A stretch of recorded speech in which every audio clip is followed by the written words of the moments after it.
चरण में भाजपा का बहुत कुछ दांव पर होगा, जिसने पिछले आम चुनाव में गुजरात, कर्नाटक, बिहार और मध्य प्रदेश सहित अन्य राज्यों में स्थित इन निर्वाचन क्षेत्रों में से अधिकतर पर जीत हासिल की थी। कुल 93 सीट के लिए 1300 उम्मीदवार मैदान में हैं, जिनमें 120 महिलाएं हैं, जबकि पात्र मतदाताओं की संख्या 11 करोड़ से अधिक है। केंद्र शासित प्रदेश दादरा और नगर हवेली एवं दमन और दीव और मध्य प्रदेश की 9 सीट, जिनमें बैतूल भी शामिल है, जहां चुनाव टाल दिया गया था, पर आज मतदान हो रहा है। इन सीट पर किस्मत आजमा रहे दिग्गज नेताओं में केंद्रीय मंत्री अमित शाह, ज्योतिरादित्यनाथ सिंधिया, मनसुख मांडविया, पुरुषोत्तम रुपाला, प्रहलाद जोशी और एसपी सिंह बेघर शामिल हैं।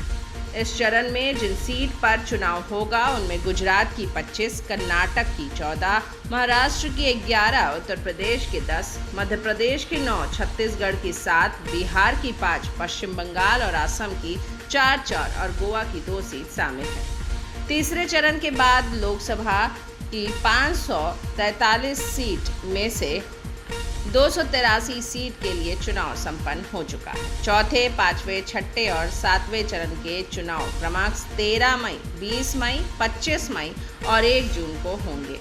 बिहार में 5 लोकसभा सीट के लिए कुल 54 उम्मीदवार मैदान में हैं। बिहार की अररिया, सुपौल, झाजलपुर, मधेपुरा और खगड़िया सीट पर मतदान होगा। तीसरे चरण में जिन सीट पर मतदान होना है उनमें से 3 सुपौल, झाजलपुर और मधेपुरा वर्तमान में जदयू के कब्जे में है, जिसने इन सीट पर संबंधित मौजूदा सांसदों को टिकट दिया है। अररिया और खगड़िया सीट चिराग पासवान की अगुवाई लोक शक्ति जनशक्ति पार्टी के खाते में चली गई है। उत्तर प्रदेश के संभाल, हाथरस, आगरा, फतेहपुर सिकरी, फिरोजाबाद, मैनपुरी, एटा, बदायूं, आंवला और बरेली संसदीय सीट पर मतदान होगा।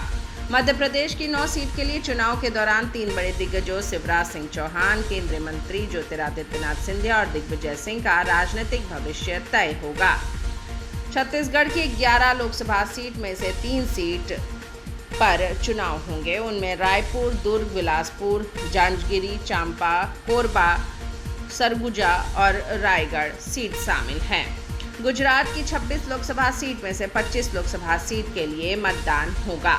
तो वहीं गोवा की 2 लोकसभा सीट पर चुनाव के लिए 11 लाख से अधिक मतदाता अपने मताधिकार का प्रयोग करने के लिए पात्र हैं। महाराष्ट्र के 48 में से 11 सीट पर चुनाव होगा। उनमें बारामती सीट भी शामिल है, जहां शरद पवार की बेटी सुप्रिया सुले का मुकाबला सुनेत्रा पवार से है। पश्चिम बंगाल की 4 लोकसभा सीट मालदा उत्तर, मालदा दक्षिण, जंगीपुर और मुर्शिदाबाद के लिए कुल 7,360 मतदाता केंद्रों पर अपने मताधिकार का इस्तेमाल करने के लिए पात्र हैं। कर्नाटक में 14 सीट के लिए चुनाव होंगे। कर्नाटक के प्रमुख उम्मीदवारों में केंद्रीय मंत्री प्रहलाद जोशी भी शामिल हैं।